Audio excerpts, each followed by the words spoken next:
Mesdames et messieurs, bonsoir et bienvenue dans ce journal en cette soirée du jeudi 27 juillet 2023. Dans les actualités de ce jour, parlons du séjour du président de la République en Tanzanie. Hier a été la deuxième et dernière journée justement du sommet des chefs d'État africains sur le capital humain à Dar el Salam, Tanzanie. Parmi les sujets discutés durant ce sommet, la question sur les opportunités à donner aux jeunes afin qu'ils puissent créer de l'emploi en Afrique. Le président de la République, Ange Rajoelina, n'a porté la voix de Madagascar durant ce sommet. Il a également rencontré les deux vice-présidents de la Banque mondiale en charge de la zone Est et Sud de l'Afrique. Les représentants de cette entité financière internationale ont déclaré leur soutien à Madagascar dans son développement et ont félicité le leadership du président dans le pays. Reportage de Jutikel Ranjenirin et Ando Razajaibé. Cette deuxième journée du sommet des chefs d'État sur le capital humain en Afrique a été marquée par les discussions des chefs d'État qui se sont focalisés sur la nécessité pour l'Afrique de trouver des pistes de solutions pour nourrir, loger, fournir de l'énergie et de trouver de l'emploi à la population qui sera la plus nombreuse et la plus jeune de la planète au cours des prochaines décennies. Le président Ange Rajoelina a saisi l'opportunité de rappeler que cette même jeunesse est aujourd'hui en proie à des difficultés sans précédent, avec une relance économique limitée à la suite de la pandémie de Covid-19. Sans opportunités d'emploi décents et adéquats, elle pourrait aggraver le chômage, la pauvreté et l'instabilité sociale. La priorité est de redonner confiance à cette jeunesse en misant sur l'investissement dans les secteurs en croissance, l'industrialisation et le développement de chaînes de valeur et d'infrastructures durables et résilientes, mais aussi le secteur privé. Madagascar a déjà misé sur la jeunesse depuis ces 5 dernières années à travers divers programmes, mais aussi en investissant dans les infrastructures. Nous avons mis un programme qui s'appelle FIARI. C'est un financement pour aider les jeunes à entreprendre dans plusieurs filières et dans plusieurs domaines. Donc c'est un fonds de démarrage qui a créé maintenant plus de 20 000 emplois. Donc c'est ce qu'il faut, premièrement. Mais surtout, vous savez, comme je le disais tout à l'heure, à Madagascar, il y a 70 000 bacheliers chaque année, mais seulement 50% qui peuvent poursuivre leurs études pour manque d'infrastructures ou manque également de moyens. Et donc chaque année, il y a au minimum 35 000 jeunes qui se versent directement au chômage. Et c'est pour cette raison qu'il faut un programme, il faut un accompagnement. Je tiens à remercier la Banque mondiale. Nous avons plusieurs programmes pour soutenir et dans le secteur privé, mais soutenir aussi tout ce qui est programme en ce qui concerne le capital humain à Madagascar. Par ailleurs, une réunion bilatérale a eu lieu entre le président Ange Rajoelina et les deux vice-présidents de la Banque mondiale, mesdames Victoria Kawakawa et Mamta Murty, tout particulièrement pour souligner la capacité du président malagasy au cours de son mandat d'avoir mené à bien des réformes structurelles et ambitieuses pour le pays. La capacité, grâce au leadership du président de la République de Madagascar, à mettre en œuvre concrètement ces réformes votées a également été saluée par les deux vice-présidents de la Banque mondiale. La déclaration du sommet des chefs d'État africains pour le capital humain a été validée et fièrement endossée par Madagascar afin de sceller l'engagement et les actions pour donner la priorité à l'éducation et au développement des compétences, améliorer la santé et le bien-être, renforcer l'autonomie des femmes et des filles, promouvoir la création d'emplois, garantir la protection sociale et l'inclusion, renforcer la recherche et l'innovation et enfin mobiliser les ressources et les partenaires. Toujours dans cette page politique, le parti politique Mens Assen Madagascar appelle le président Ange Rajoelina à se présenter à l'élection présidentielle. Cette déclaration fait partie des résolutions sorties lors du congrès national de ce parti politique qui a eu lieu au Bypass ce jour. Le Parti vert appelle également les autres partis politiques à laisser les instances électorales à faire leur travail. Reportage de Mervoulat Sferen et Bras Denilson. Le parti politique Atokumens Assen Madagascar a affirmé que l'État actuel a effectué bon nombre de réalisations dans toute la grande île, Outre la maîtrise des prix des carburants, du prix de l'électricité, mais aussi l'inflation malgré l'inflation mondiale. Les initiatives de l'État ont permis aux populations vulnérables de bénéficier des aides, mais aussi de préserver l'environnement, entre autres. Le régime actuel a fait de son mieux face aux diverses crises qui sont passées dans le pays, selon toujours le parti politique vert. Dans le but de poursuivre les travaux et de réaliser ce qui n'ont pas été faits, le parti politique MATCH appelle le président Andrzej à se présenter à nouveau à l'élection présidentielle du 9 novembre prochain. L'élection est le seul moyen d'élire un dirigeant d'un pays de façon démocratique. Ce parti politique appelle ainsi les autres partis politiques à laisser les instances électorales à effectuer leur travail de manière autonome et sans pression. Le congrès national du parti politique Atokomantsu Asan Madagascar s'est tenu aujourd'hui au Bypass. Une réforme a été effectuée au niveau du bureau politique, mais aussi du logo du parti. Le parti Atokomantsu Asan Madagascar prône la politique écologique et possède plus de 345 000 membres dans les 119 districts du pays. Il figure parmi les partis politiques qui soutiennent le président Andrzej.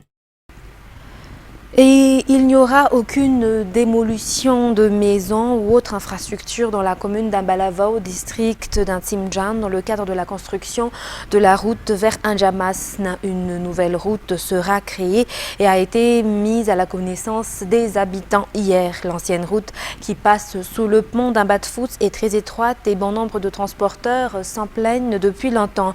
De ce fait, selon les consignes du président Andrzej Radziwiłł, une nouvelle route reliant la RN7 à Anjamasna sera construite. Reportage de Sylvain sur les images de Zahran Jansu.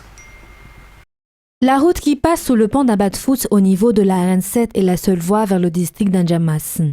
Cette route est pourtant très étroite. Et pendant les jours de marché, les voitures arrivent à peine à passer, surtout les camions qui transportent des produits.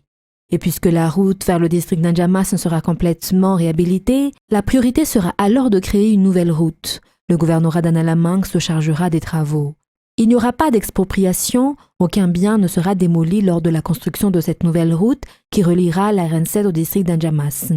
Néanmoins, le président de la République a émis des consignes de discuter directement avec la population concernée et de leur faire savoir le projet en cours, selon le gouverneur de la région Analamang, Eraso Marmak. Cette infrastructure pour la population dans le district d'Anjamasna respectera les normes et la qualité. Le chef-lieu de ce district étant à 50 km d'Ambatfoot, les travaux qui ont débuté lundi dernier dureront environ 2 mois selon les prévisions.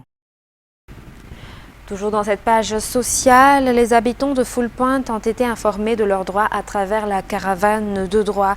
Le ministre de la Justice, les avocats, les huissiers et les notaires leur ont également appris à ne pas avoir peur du tribunal. Ruth Christelle Rakut-Malal nous en dit plus. Les litiges fonciers, les enfants qui n'ont pas d'état civil, font partie des problèmes rencontrés au sein de la société. Cependant, par peur du tribunal, et ne connaissant pas leurs droits, les gens n'osent pas aller en justice. C'est la raison pour laquelle la caravane de droit a été initiée par le ministère de la Justice et le PNUD. Lundi dernier, le ministre de la Justice, Ranjamanatenasu Landboulatine, des avocats, des huissiers et des notaires sont descendus à Full Point pour rencontrer la population et les informer de leurs droits et de concrétiser l'engagement numéro 3 du président de la République concernant la justice de proximité. Selon elle, si les gens connaissaient leurs droits, il n'y aurait plus de corruption. La caravane de droit est également une occasion d'écouter les mots des populations. Après Full Point, ce sera au tour des habitants de Feneri-Vest de bénéficier de la caravane de droit. Et dans un tout autre sujet, parlant religion, la célébration de la Journée nationale des enfants catholiques ou JNE a débuté officiellement aujourd'hui à l'ESCA Antanmen. Cette célébration est à sa 3e édition et se clôturera le dimanche 30 juillet prochain. 15 000 enfants issus des 6 archidiocèses et des 19 diocèses dans toute la Grande Île seront représentés ici au diocèse d'Antananarivo pour assister à cet événement. Ces enfants seront répartis au sein des paroisses et des écoles catholiques Antananarivo, Rankiz, Ndoyaradi, Tour, Nivavomafalwa, Nifanantena Neglis. Tel est le thème de la célébration de la Journée nationale des enfants catholiques de cette 3e édition. La clôture se fera à Somajakzai dimanche prochain. L'installation du nouvel archevêque d'Antananarivo se fera également dans la même occasion.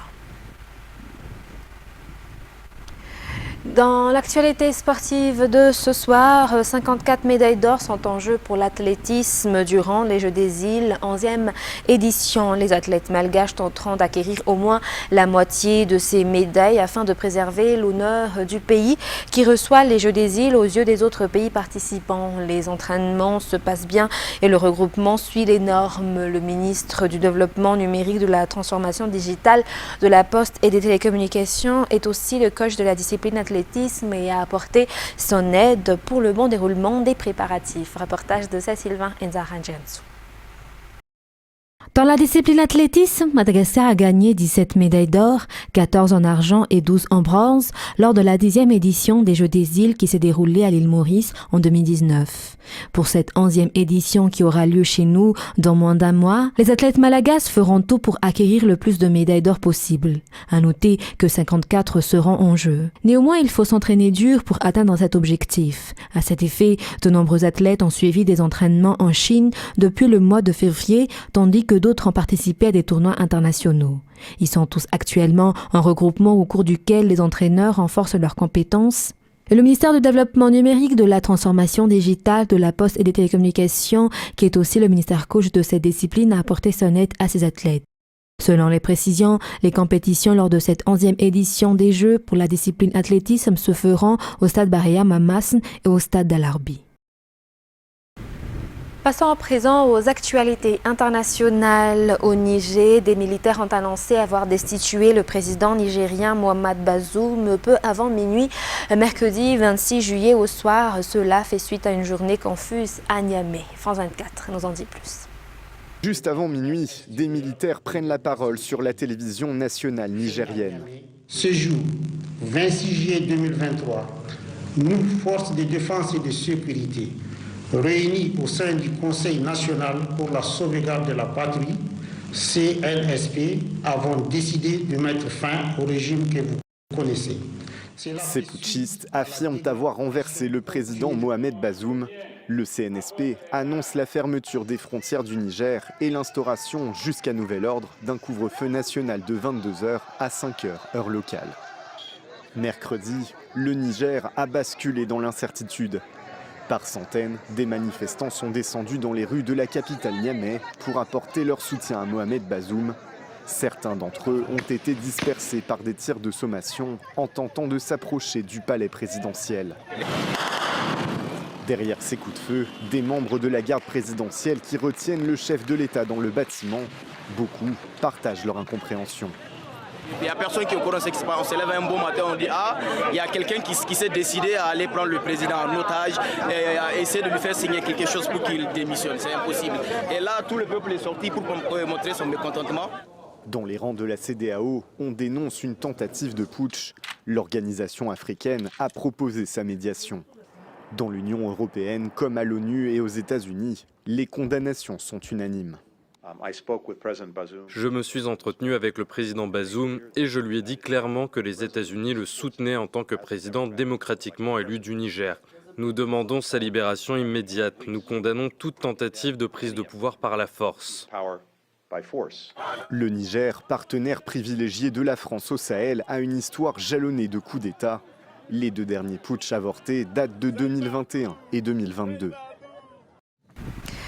Et en Grèce, les pompiers continuent de lutter contre les incendies qui font rage depuis 2 semaines dans le pays et en fait 5 morts, redoutant que les vents forts prévus pour la journée ne ravivent les flammes. France 24 toujours. Comme si la chaleur caniculaire ne suffisait pas, la Grèce fait désormais face à des vents très forts. Si une baisse des températures est attendue, ces vents pourraient raviver les flammes et compliquer encore plus la tâche des pompiers.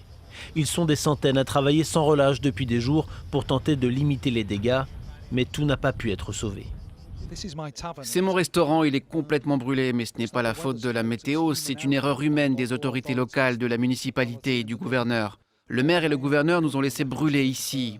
Nous n'avons pas eu d'eau et d'électricité pendant 5 jours et pas d'engins lourds pour ouvrir des zones qui empêcheraient le feu de se propager. Ils l'ont promis il y a des mois, mais ils n'ont rien fait. Les autorités tentent de se défendre et rappellent qu'elles ont fait face à plus de 600 incendies depuis le 13 juillet. Mais les critiques de la population se font de plus en plus entendre. Les habitants sont en colère et je les comprends, tout comme nous. Mais nous devons garder notre sang-froid. Je tiens à préciser aux habitants qu'il y a de nombreuses routes dans les forêts et les montagnes de notre île qui s'étendent sur des kilomètres et qu'il est très difficile, en l'espace de 4 à 5 mois, de toutes les nettoyer et de les préparer pour la saison estivale. Je dois dire que nous avons essayé de le faire et je pense que nous faisons du bon travail. Un nouvel incendie de grande ampleur s'est déclaré mercredi près de la ville de Volos, dans le centre du pays. Plusieurs personnes y sont décédées, dont une femme handicapée retrouvée morte à l'intérieur de son camping-car. Et Vladimir Poutine a accueilli aujourd'hui ses partenaires africains à Saint-Pétersbourg pour un sommet Russie-Afrique sur fond d'inquiétude des pays du continent après l'abandon par Moscou d'un accord qui permettait l'exportation de millions de tonnes de céréales ukrainiennes. France 24 nous en dit plus. Comment rassurer ses partenaires africains 10 jours après avoir mis fin à l'accord qui leur assurait un approvisionnement céréalier et des prix limités? Lundi, Vladimir Poutine prenait la plume sur le site du Kremlin. Je souhaite rassurer sur le fait que notre pays est capable de remplacer les céréales ukrainiennes sur une base commerciale et sans frais. D'autant que nous attendons une autre récolte record cette année. Une dizaine de pays est particulièrement concernée, surtout en termes d'approvisionnement en blé. Depuis des années, Égypte, Soudan, Congo, RDC, Tanzanie, Rwanda, Sénégal ou Madagascar dépendent à plus de 60% du blé en provenance de la mer Noire, qu'il soit russe ou ukrainien. Un chiffre qui montait même à 100% pour le Bénin et la Somalie. Avant même la rupture de l'accord d'Istanbul, les Russes affirmaient régulièrement que les 33 millions de tonnes de céréales ukrainiennes exportées en un an n'étaient pas destinées aux pays qui en avaient le plus besoin, notamment les pays africains. Le mémorandum ONU-Russie n'est pas du tout mis en place. L'ONU affirme au contraire que 57% de ces exportations sont arrivées dans des pays en développement, notamment l'Éthiopie, le Kenya, la Somalie et le Soudan. Moscou semble en tout cas déterminé à profiter de la situation pour augmenter sa part sur le marché mondial des céréales. Une tendance déjà amorcée depuis le début de l'offensive en Ukraine, malgré la mise en place de l'accord. Profitant de prix plus bas que son voisin et de récoltes importantes, la Russie est passée de 11,5 millions de tonnes de céréales exportées vers l'Afrique en 2022 à déjà 10 millions pour les 6 premiers mois de 2023. Un pays comme l'Égypte est passé de 50 à 57% d'importation de céréales d'origine russe. Mesdames et messieurs, c'est la fin de ce journal. Nous vous remercions de votre fidélité. Sur ce, très bonne continuation et très bonne suite de programme sur Viva. Au revoir.